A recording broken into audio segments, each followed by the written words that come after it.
They say there is no one as blind as those who do not want to see. Now I wonder how much louder should we shout before Queen Elizabeth and Bonnie Prince Charlie will understand what is actually happening. Although Meghan and Harry seems to be behaving themselves by being rather quiet the last week or so, they are obviously speaking through their pals. And firstly, I'm referring to dear old Nacho, who's telling everybody who wants to listen how Harry is suffering, and all he wants to do is to protect his cub and his lioness. Harry suffering, like heck is he suffering. Or was he suffering? He may be suffering now, yes, because now he is bored, and he's nothing more than Meghan's puppet, her little lapdog. Yes, Meggie, no, Meggie. That's what his life is about now. No longer is he doing the things that actually matter to him.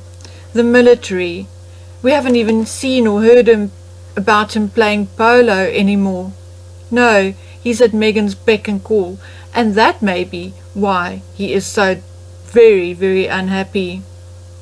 And then in the same article, Nacho even goes on to say that poor Harry is still being hounded by journalists, that he wakes up to 1,000 journalists outside his window every morning. Nacho, you darn liar. I'm very sure that if that was the case, that poor old Harry would wake up to 1,000 journalists outside the house in Vancouver, that the other residents of Vancouver Island would have been up in arms by now. So therefore I'm calling you a liar, Nacho, and if this is not your lie, if this is a lie that was told to you in the hopes that you would tell it to the media, then I'm telling you now, shut up, Nacho. And then Nacho even goes on to say that Prince Harry's mother, Princess Diana, would have been so proud of him. I don't think so, Nacho, because you see, regardless of all the problems Diana had with the royal family and Charles in particular, she never threw shade on Her Majesty the Queen, and to her very last day she actually said that she respected the Queen immensely.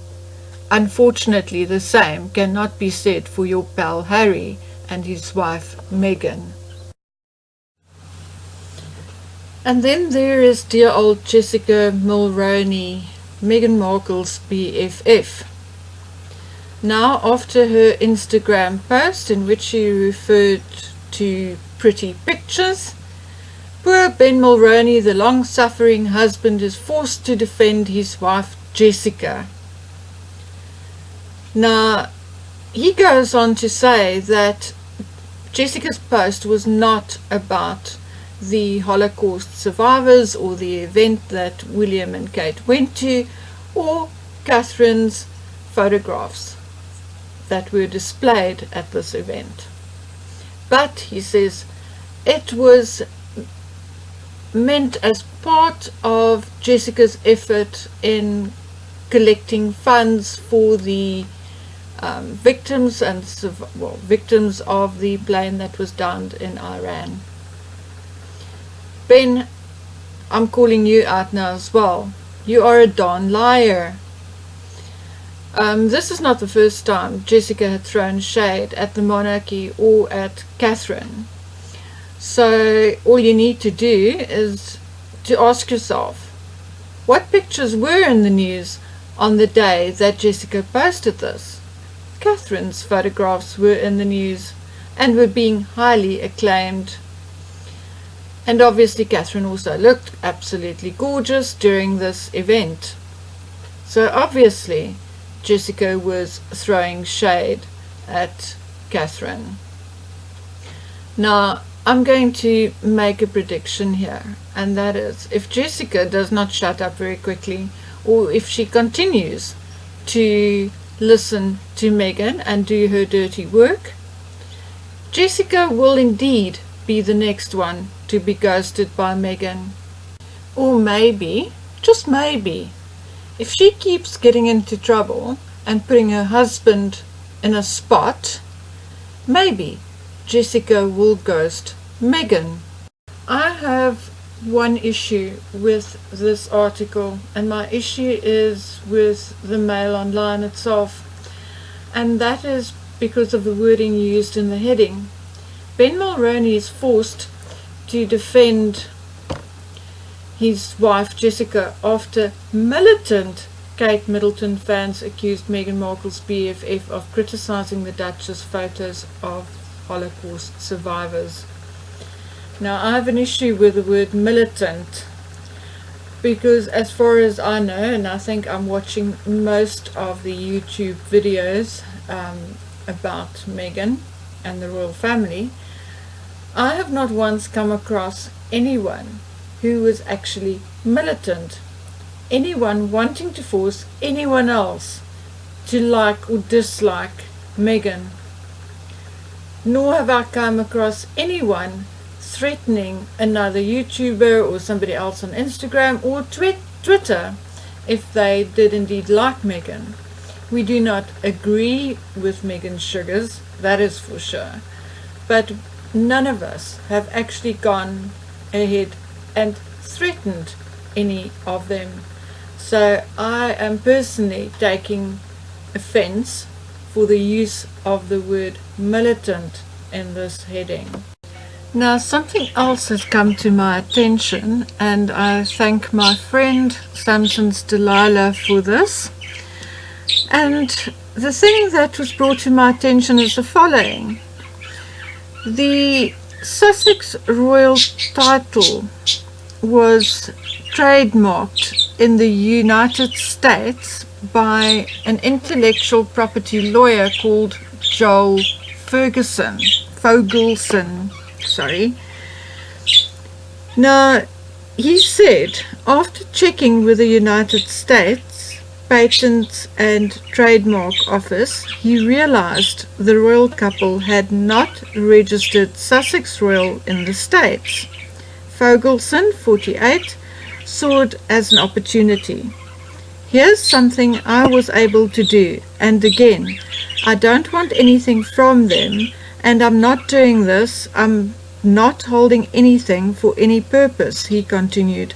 I'm just hoping that in 6 months, a year, someone might think about this.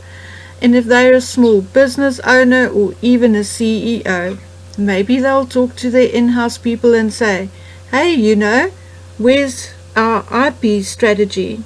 Fogelson said he's not looking for profit off the website and is considering using the trademark for his own consulting business, unless the royals come knocking. No one has contacted him about the trademark so far.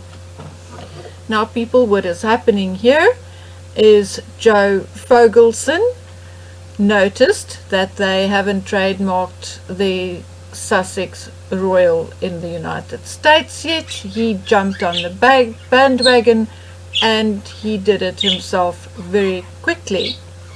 Now, he says he doesn't want to make money out of it, but I don't believe him, because obviously if Harry and Meghan does not come knocking on his door and offer him money to get the trademark, he will eventually sell it to someone else, or shall we say sell it to the highest bidder. And even if he was to use it himself, do you want to tell me that he wouldn't try and make money off it? I'm sorry, Mr. Joel Fogelson. I don't care whether you are a intellectual property lawyer or a lawyer. I'm calling you out. You are a darn liar. But on the other hand, good for you. You found a loophole and you used it. That being said, what is bugging me at the moment is that Meghan and Harry started a trend, and this trend has now become a free-for-all. They are still, and will be until they are completely stopped and stripped of their titles, they are still and will continue to cheapen the monarchy.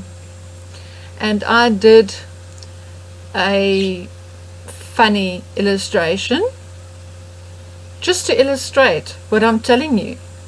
And I do hope that the Queen and Prince Philip sees this. And I do hope that they get the message that I'm not disrespecting them. But they don't seem to understand what is happening.